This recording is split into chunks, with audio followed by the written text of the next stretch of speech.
Assalamualaikum warahmatullahi wabarakatuh. Halo teman-teman sahabat ilmu komunikasi. Terima kasih sudah menyempatkan waktunya untuk menyaksikan video kami. Pada kesempatan kali ini kami akan melakukan diskusi dan tanya jawab mengenai mata kuliah ilmu komunikasi, yaitu komunikasi lingkungan mengenai mitigasi bencana. Adapun anggota kelompok yang mengikuti diskusi pada kesempatan kali ini, saya sendiri, Ayuning Fitria Wandari, ada Rizka Safitri, ada Fernas Fatiadi, ada Alika, dan juga ada Risma. Untuk pembahasan yang pertama, kita langsung saja pada pembahasan mengenai pengertian dari mitigasi bencana dan juga mengenai peringatan dini. Mungkin bisa disampaikan oleh teman saya. Oke, untuk pengertian dari bencana itu sendiri, bencana merupakan suatu peristiwa atau rangkaian peristiwa yang mengancam dan mengganggu kehidupan dan penghidupan masyarakat yang disebabkan baik oleh faktor alam maupun faktor non-alam sehingga mengakibatkan adanya korban jiwa, kerusakan lingkungan, kerugian harta benda, dan dampak psikologis. Lalu Menurut WHO, bencana adalah kejadian yang mengganggu kondisi normal keberadaan dan menyebabkan tingkat penderitaan yang melebihi kapasitas penyesuaian masyarakat yang terkena dampak. Lalu untuk jenis-jenis bencana itu sendiri ada dua, yaitu bencana alam dan bencana non-alam.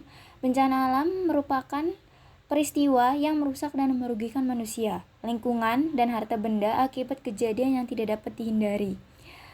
Bencana alam juga seringkali tidak dapat dikendalikan oleh manusia karena bencana ini terjadi secara alami tanpa adanya keterlibatan manusia di dalamnya. Contoh dari bencana alam sendiri ada gempa bumi, tsunami, banjir, tanah longsor, dan lainnya. Lalu yang kedua ada bencana non-alam. Bencana non-alam dapat menimpa di sejumlah wilayah di berbagai negara termasuk Indonesia. Dikarenakan Indonesia memiliki kondisi wilayah geografis, geologis, hidrologis, dan demografis yang rentan terkena bencana. Bencana non-alam merupakan bencana yang diakibatkan oleh peristiwa atau serangkaian peristiwa non-alam. Lalu untuk contoh dari bencana non-alam itu sendiri ada konflik, kebakaran hutan, kecelakaan transportasi, dan lainnya. Baik, jadi dari jenis-jenis bencana ini sendiri ada dua ya, mengenai bencana alam dan juga bencana yang non-alam. Bencana alam ini seperti yang kita tahu sendiri adalah contohnya seperti ada tanah longsor, badai, kebakaran hutan, dan juga banjir. Dan bencana non-alam ini sendiri contohnya adalah bencana yang diakibatkan oleh peristiwa. Contohnya adalah gagal teknologi, gagal modernisasi, epidemik, dan wabah penyakit. Untuk komunikasi peringatan dini ini sendiri bisa disampaikan oleh teman saya Rizka, dipersilakan. Untuk komunikasi peringatan dini yang pertama adalah pengorganisasian peringatan dini. Sesuai dengan prinsipnya bahwa peringatan dini harus dapat dipertanggungjawabkan. Maka pada tingkat masyarakat harus dibentuk kelompok peringatan dini yang bertanggung jawab untuk melakukan proses pemantauan gejala alam, analisis serta mengeluarkan peringatan dini dan pelaporan kelompok ini dapat berada pada struktur kelompok siaga bencana di tingkat masyarakat dan di bawah pembinaan pemerintah daerah setempat melalui Badan Penanggulangan Bencana Daerah atau BPBD. Nah, ada beberapa kelompok peringatan dini yang terdiri dari 4 tim, yaitu tim pemantau, tim analisis, tim diseminasi, dan juga tim pelaporan. Nah, bentuk komunikasi peringatan dini yang kedua itu ada format informasi peringatan dini. Informasi peringatan dini bencana mengacu pada 4 level. Jadi, dalam format informasi peringatan dini itu ada 4 level, teman-teman. Nah, yang pertama itu ada level normal, itu berarti kondisinya aman, kondisi keseharian rata-rata dari ancaman yang diketahui dari berbagai data ilmiah, termasuk melalui pengalaman atau data sejarah perilaku fenomena ancaman tersebut. Nah, di level yang kedua itu ada waspada. Ini terjadi peningkatan ancaman dan resiko yang dibuktikan dari hasil analisis data-data dan informasi ilmiah yang menunjukkan aktivitas ancaman di atas rata-rata dari kondisi normal. Dan untuk level yang ketiga itu siaga. Nah, pada level ini terjadi peningkatan ancaman dan risiko yang signifikan tetapi masih dikendalikan sehingga sewaktu-waktu jika jika terjadi status kedaruratan dinaikkan pada level tertinggi, maka seluruh sumber daya dapat segera dikerahkan untuk melakukan penyelamatan dan evakuasi masyarakat serta pengamanan aset. Tindakan yang dilakukan adalah dengan mendekatkan sumber daya ke lokasi aman terdekat dan skenario ancaman, serta memastikan seluruh peralatan dan sistem pengamanan dan penyelamatan berfungsi dengan baik. Dan level yang terakhir adalah kawas. Pada level terakhir ini, tingkat ancaman dan risiko sedikit tinggi sehingga membahayakan masyarakat. Tindakan yang diambil adalah melakukan upaya evakuasi. Bentuk komunikasi peringatan dini yang ketiga ada diseminasi dan rantai informasi peringatan dini. Penyebaran peringatan harus dapat dilaksanakan dengan cepat dan akurat, maka peringatan dini yang dibangun harus memiliki jaringan informasi dan komunikasi secara cepat. Peringatan dini bencana harus segera diaktifasi jika gejala-gejala alam yang terjadi menunjukkan indikasi adanya potensi bencana yang lebih tinggi. Tahapan diseminasi peringatan ini adalah dengan mengaktifkan sistem peringatan dini bencana. Mekanisme diseminasi ini harus ditetapkan dan disepakati oleh seluruh unsur pelaksana di masyarakat dan dilegalkan secara umum sesuai dengan kewenangan masyarakat di wilayahnya. Baik, terima kasih untuk penjelasannya. Seperti yang kita tahu kalau teknologi kan semakin canggih. Nah, apa peran teknologi dalam komunikasi peringatan dini? Coba dijelaskan. Nah, untuk menjawab pertanyaannya, jadi teknologi itu memainkan peranan yang sangat penting dalam komunikasi peringatan dini. Nah, ada berbagai macam alat dan platform teknologi seperti sistem SMS, aplikasi seluler, sirine darurat, media sosial, dan perangkat komunikasi satelit yang bisa kita gunakan untuk menyebarkan informasi dengan cepat dan luas. Nah, teknologi juga bisa kita gunakan untuk pemantauan dan deteksi ancaman seperti penggunaan sensor dan sistem pemantauan cuaca. Baik, terima kasih. Berarti fungsi teknologi ini sendiri dari komunikasi peringatan dini sangat penting ya untuk penyebar luasan informasi dengan cepat dan juga luas. Selanjutnya dari pembahasan.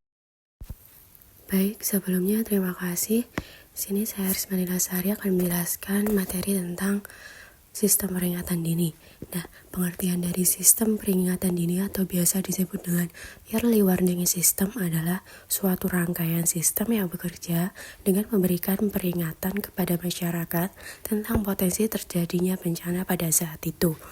Nah, sistem peringatan dini itu terjadi menjadi dua bagian. Yang pertama, ada sistem peringatan dini nasional dan juga ada sistem peringatan dini di masyarakat. Yang pertama untuk sistem peringatan dini nasional. Nah, peringatan dini nasional ini dapat dikembangkan dengan mengacu pada skema peringatan yang ada pada tingkat nasional, di mana sumber peringatan resmi itu berasal dari sebuah lembaga yang memiliki kewenangan untuk mengeluarkan peringatan. Nah, apa saja lembaga-lembaga tersebut? Lembaga-lembaga tersebut adalah ada Badan Nasional Penanggulangan Bencana atau BNPB, ada Badan Meteorologi, Klimatologi, dan Geofisika atau BMKG yang bertanggung jawab untuk memberikan peringatan dini cuaca, bencana gempa bumi, dan juga tsunami. Ada Pusat Vulkanologi dan Mitigasi Bencana Geologi atau PVMBG, Badan Geologi yang bertanggung jawab untuk memberikan peringatan dini bencana letusan, gunung api, dan juga gerakan tanah. Ada Kementerian Pekerjaan Umum, Pusat Penelitian dan Pengembangan Sumber Daya Air, yakni yang bertanggung jawab untuk memberikan peringatan bencana banjir dan juga kekeringan. Ada Kementerian Kehutanan yang bertanggung jawab untuk memberikan peringatan dini bencana kebakaran hutan. Nah, peringatan dini pada tingkat masyarakat itu harus memiliki beberapa prinsip. Di antaranya ada tepat waktu, terus harus akurat dan juga dapat dipertanggungjawabkan. Suatu sistem peringatan dini itu akan dapat dilaksanakan jikalau memenuhi syarat-syarat seperti adanya informasi resmi yang dapat dipercaya, terus adanya alat dan tanda bahaya yang disepakati, dan juga ada cara atau suatu mekanisme untuk menyebarluaskan peringatan tersebut. Nah, yang kedua itu ada sistem peringatan dini pada masyarakat. peringatan dini pada masyarakat itu dikembangkan dengan mengacu pada skema peringatan yang ada pada nasional yang juga memiliki kewenangan untuk mengeluarkan peringatan resmi atau official warning. Nah, hal ini itu diperlukan agar informasi peringatan dini dapat diimplementasikan pada masyarakat. Pada beberapa wilayah di mana tidak dapat menerima peringatan dini itu dari lembaga nasional, maka gejala alam akan terjadi bencana itu menjadi salah satu hal yang harus diperhatikan sebagai indikasi akan terjadinya bencana. Sehingga hal tersebut itu dapat dijadikan dasar sebagai pengambilan keputusan bentuk peringatan dini yang nantinya akan dikeluarkan. Nah, dasar pengambilan keputusan peringatan dini pada masyarakat itu terlihat pada bagaimana tanda kejadian bencana yang dijadikan sebagai dasar pengambilan keputusan untuk penyebaran peringatan dini bencana setelah melalui proses pemantauan dan juga deteksi bencana, dan juga akan dilakukan analisis singkat atas gejala-gejala yang ditimbulkan. Untuk apa? Untuk menghasilkan rekomendasi keputusan peringatan yang nantinya akan dikeluarkan.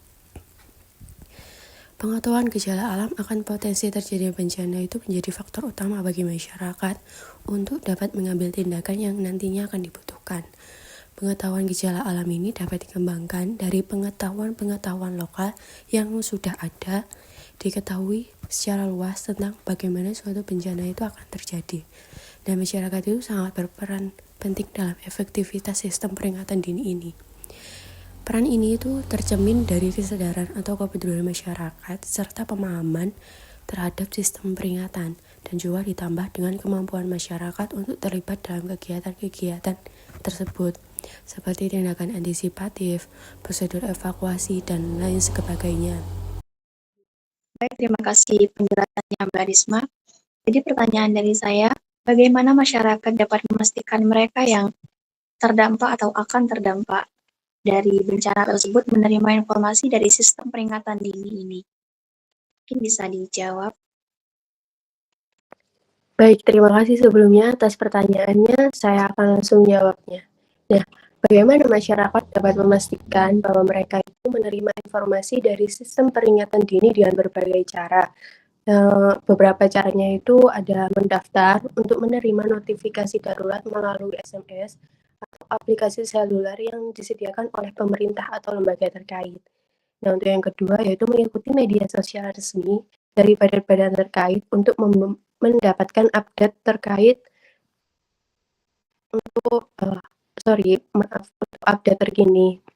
Yang ketiga, memastikan radio dan televisi dalam kondisi siap digunakan, terutama di daerah yang rawan bencana. Dan yang terakhir mungkin bisa dengan mengikuti pelatihan dan juga sosialisasi yang diadakan oleh pemerintah atau organisasi non-pemerintah mengenai prosedur peringatan dini dan juga evakuasi. Begitu jawabnya. Baik, terima kasih atas penyampaiannya Mbak Risma. Untuk materi yang selanjutnya yaitu mengenai mitigasi bencana yang akan disampaikan oleh Fernas. Untuk Fernas, dipersilakan. Baik, terima kasih moderator. Untuk materi yang terakhir yakni mengenai mitigasi bencana. Mitigasi bencana adalah segala upaya untuk mengurangi resiko bencana. Program mitigasi bencana dapat dilakukan melalui pembangunan secara fisik maupun peningkatan kemampuan menghadapi ancaman bencana. Mitigasi bencana merupakan bentuk pengurangan kerugian yang lebih besar akibat bencana yang sulit dideteksi kemunculannya secara tepat. Selain itu, mitigasi bencana juga dilakukan untuk menghindari maupun mencegah keberadaan bencana. Program mitigasi bencana dapat diterapkan pada ilmu alam maupun ilmu sosial. Mitigasi bencana tidak dapat menghilangkan dampak buruk dari bencana secara keseluruhan, tetapi dapat menguranginya. Pengurangan bencana memanfaatkan strategi dan tindakan dalam bidang rekayasa dan konstruksi tahan bahaya. Selain itu, mitigasi bencana dilakukan dengan membuat kebijakan lingkungan dan kebijakan sosial, serta membentuk kesadaran publik akan dampak buruk bencana. Mitigasi bencana diawali dengan kajian risiko untuk mengetahui tingkat bahaya, kerawanan, dan kapasitas suatu wilayah dalam menerima bencana. Kajian risiko memperhatikan kondisi fisik dan kondisi wilayah. Adapun jenis-jenis mitigasi bencana, yang pertama yakni mitigasi struktural dan mitigasi non-struktural. Mitigasi struktural adalah usaha untuk mengurangi bencana dengan membangun sarana dan prasarana fisik menggunakan teknologi. Sebagai contoh, pembangunan gedung tahan gempa dan alat pendeteksi aktivitas gunung berapi. Yang kedua yakni mitigasi non-struktural adalah mitigasi yang dilakukan selain pembangunan fisik. Biasanya mitigasi berbentuk peraturan pemerintah, terutama di wilayah rawan bencana. Tujuannya agar masyarakat bisa beraktivitas tanpa terlalu khawatir dan takut. Kemudian yang terakhir yakni mengenai contoh mitigasi bencana. Adapun beberapa contohnya, yang pertama yakni mitigasi bencana tsunami. Mitigasi bencana tsunami bisa dilakukan dengan dua jenis sistem peringatan dini tsunami, yakni internasional dan regional, di mana masing-masing memiliki tujuan untuk mencegah jatuhnya korban. Yang kedua, mitigasi bencana gunung berapi. Mitigasi bencana gunung berapi bisa dilakukan dengan pemantauan aktivitas gunung berapi, juga melibatkan pemetaan untuk mengetahui kawasan rawan bencana. Yang ketiga yakni mitigasi bencana gempa bumi.